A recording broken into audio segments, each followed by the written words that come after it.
Hey Fearless Gamers, it's the wild card from Fearless Games here, and it's another wild card primer video where I talk about one codex per video and I give you my thoughts on the strengths and the weaknesses of that codex, collecting them a little bit, and my thoughts on playstyle.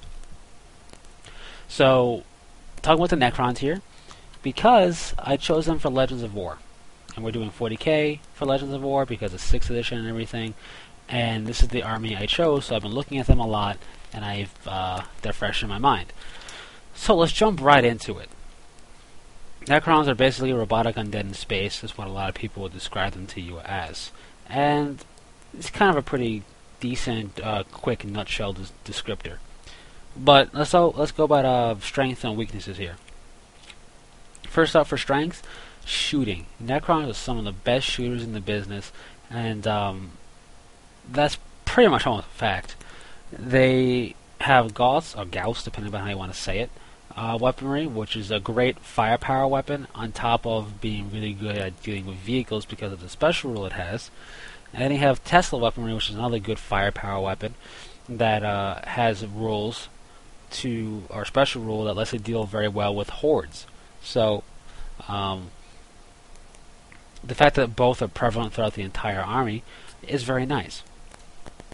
Now, going along with that, they have great staying power. And by that I mean that the army is not only durable with a good stat line and a good armor stave, it has also the best leadership you can have in 40k throughout its entire entries. All of their entries have the best leadership you can have. And I like that about the Necrons because, I always roll terribly, so having that high of leadership means I have a less chance of rolling poorly, but let me tell you, I'm lucky like that. I can always fail a leadership check regardless. But it's still nice to have that ridiculously high leadership. And going along with that, they have a natural trump card that no other army has, not even Tyranids with Tervagons in it, and that is reanimation protocols. The special rule they have, I'm not going to get into it, it's a bit of a limited thing, but it's still nice. It lets them basically get back up, and that's a Necron staple.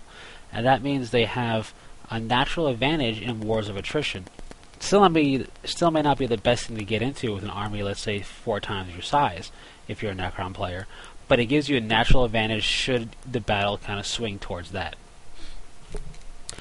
And going along with that, the Necron army is very forgiving. And when I say very forgiving, I mean if you're a newer player and you make a mistake, or even if you're not new and you make a mistake, it's harder for your opponent to really capitalize on that mistake, hardcore-like, and you can still bounce back from it and win, even if you make a mistake or two. Some armies are very delicate that if you make a mistake and the opponent seizes the opportunity, you're basically done. So, with that being said, the Necrons have some weaknesses, though, as every army does. First off, their initiative, as a whole, is abysmal. It's just part of the Necron flavor. You gotta deal with it. The only way to go slower than a Necron, for the most part, is to have an unwieldy weapon. That's one of the few ways you're going to be able to go after a Necron. So, it definitely makes some people a little skittish when it comes to close combat because they don't like getting thwacked on and not being able to do anything about it. A lot of people like to go at least simultaneously. The Necrons pretty much aren't going to do that for the most part. And while they're not slow, another drawback is you're paying a premium for the dedicated transports in their vehicles. Now, they're nice. They have nice special rules, but you're still paying a premium for them, and that can mean your army can really shrink in size if you go super crazy maneuverable and speedy with all the dedicated transports. Just something else to keep in mind. Now, one thing I want to touch on is the Necrons don't have Psychers. It's neither a strength nor a weakness because, psychic potential is a bit chaotic. You can fail it, it can harm your guy, it can really mess you up, but it can also be very nice.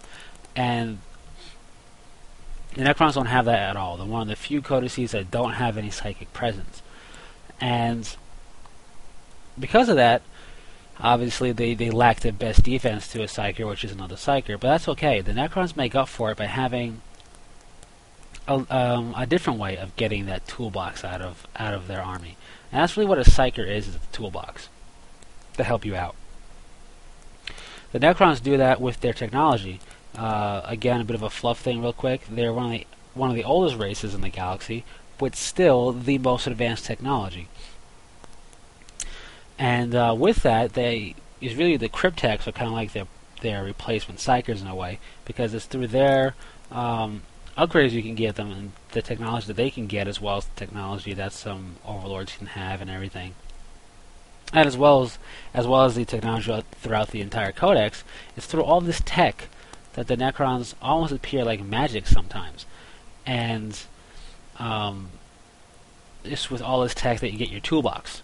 So you get things like solar pulses, lightning fields, gaze of flame, veil of darkness, stuff like that. Harp of dissonance. Different things that you could find a use for in some armies and maybe not in other armies, like psychic powers. And that's their toolbox. So they kind of make up for not having psychers by having the cryptechs in a way. Anyways, collecting them real quick, their models are nice. They're not going to be the most posable things out there. I find Necron armies to be kind of rigid and kind of... can you put work into them to convert them? Sure. But in general, it's a lot easier to kit bash a Space Marine than it will be to kit bash a Necron. Just because really everything kind of fits together a certain way, and that's really it. There's really only one model for a cryptech, which is alright, because you can just paint up the text they're wearing differently to represent different things. But it would be really cool if they had a bit of a cryptech kit instead. Another thing to keep in mind is the Necron kit, some of them can pull double duty, like the Annihilation Barge is also the Catacomb Command Barge, and if you glue together and assemble it right and don't glue certain areas, you can do both, which is nice. Other kits can't do both at the same time. Well, none can, but no, other kits can do one build or another build, but not both. For example, the Immortals can be Death Marks, the Ghost Arc can be a Doomsday Arc, and the Night Scythe can be a Doom Scythe. So that's pretty cool. I like that fact. Now, you definitely want to do a lot of dry fitting and use, whenever it's a plastic kit with the Necrons, definitely utilize plastic glue. It gives you a little bit extra setup time. So it kind of semi-bonds with it a little bit. It kind of holds it in place a bit as you fiddle with it and get it just where you want it. Definitely worth doing that. But yeah, overall, I'd say the kits are very nice, and the battle force is a good deal. Now, it's situational. Not every army is going to include warriors in it, so if you're not going to include the warriors, and the 20 warriors it comes with will be useless to you. So it's more situational than, let's say, a Space Marine battle force, where almost every Space Marine can utilize everything there, almost all the time. It's a bit more situational for the Necrons, but it's still a very good bargain to look at. And lastly, if you're looking at Necron Warriors in particular, or the Necron Destroyers, and you see that plastic green tube that they come with, that's representing the Ghost energy. And I like that it comes to that. It makes it stand out more. Put that in last. If you intend to keep it stock like that, keep it in last. I mean, put it in last, I should say. That way you don't get any paint on it, and you be sparing with the glue so you don't get any glue stains on it. You can look out there and find things of a similar size in different colors. There are other plastic tubing out there in the world. Some blue, some red, that you could cut to the appropriate length, I should say, and put in place of the green rod. Now, that's up to you if you want to do that. It's a lot of extra work, and you have a bunch of green rods sitting around. You could also paint the green rod if you wanted to. But not necessary. It's just something I want to point out. Alrighty, so when it comes down to playstyle of the army, first thing I want to talk about is special characters. And they're cool. They have cool models. The Necron special character models are very easy to represent any generic Necron overlord. It's great. But the special characters, when you look at them, their stat line may seem a bit lackluster because there's nothing particularly special about it. And that's the way the Necrons are, and I like that fact. It's less about the Necron special character being such a awesome stat line, and more about the unique war gear he may have that bolsters stuff up, and the unique special rules he has that's going to help you out. And that's where it's at with the Necron special characters. It's not as visibly obvious how well it may help out your army, because it's through special rules and stuff. Nemesis Zandrak has great special rules. Imhotep the Stormlord, who's kind of the poster boy for the Necron special characters, has a great series of special rules as well. So that's what you're paying for, more so than a cool stat line and the ability to take on whole squads single-handedly. Now, when it comes to playing them, like, I'm a firm believer of playing to the army strength, obviously, as you all should be, and the Necron strength is shooting. So you're definitely going to want shooting potential. But don't forget about the ability to lock things up in close combat if you got to. Scatter Swarms are great diversions. You know, they divert the enemy forces depending upon where you have them, and they'll make your opponent think twice, especially since they can literally chew through vehicles. Necron Canoptech Wraiths are kind of the go-to choice right now when it comes to assault units. They're very good, especially if you upgrade them to have a particular upgrade to deal with their initiative. A very capable assault unit, again, to either be aggressive in assault, you know, off the bat, or try and get up into assault as quickly as possible, or they're great to have to hang back and kind of counter assault and get in the way.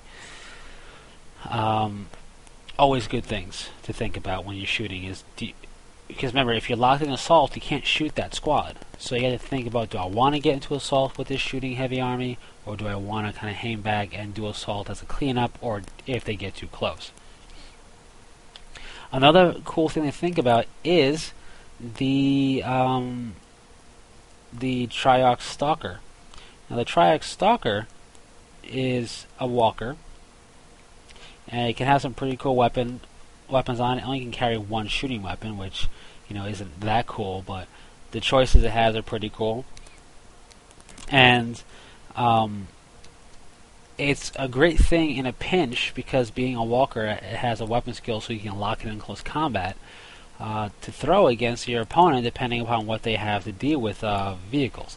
If the squad isn't particularly kitted out to deal with vehicles, this can become a great blocker and lock things in close combat for eternity, and can really take away an enemy's strong close and shooting capabilities, or can really lock up an enemy's assault squad that's more meant to deal with infantry, and save your shooting squads, and buy you time, because it'll probably be unfazed and slowly whittle down your opponent's forces, or it'll buy you time to then get your assaultos up close enough to then join the assault and finish them off. But I'm a firm believer of shooting in 40k. I believe 40k has the ultimate equalizer in the shooting phase, because you're not getting shot back during your turn. So I would play the Necrons personally really geared towards shooting. And what you take is up to you. Now, I will close by saying the Necron Monolith is still here. It's still a scary vehicle, but it's not as unkillable as it used to be. That's okay, because the Necron Monolith isn't a vehicle to fit into every Necron army, and back in the day you kind of had to, because it was the only vehicle they had. Now you have more diversity. Now other things may seem more favorable for you, like that Stalker, or like a Doom Scythe, for example, or an Annihilation Barge. Since you have these options now, you don't have to feel forced into taking a Monolith because you want a vehicle and that's all you have. While the Monolith is very nice, it can be very deadly, it doesn't fit into every army list, either for points or just for the way it works. Maybe it's too slow for your liking. Maybe you don't want to deal with it deep striking in. Whatever it may be, it's not always going to be the answer for you. So it's nice that you have more options now. And anyways, that's it for the Necron Primer. They're a cool army. I like them. I like their feel and their fluff. And their rules are pretty cool too. I suggest checking them out, especially, like I said, you know what you like. So if they looked cool to you, and you like their storyline and fluff a bit, and if anything I said here sounds very appealing to you, check them out. I think you'll enjoy them. And that's it, Fearless Gamers. So if you have any questions or comments, leave them in the comments section. And until the next one, take it easy.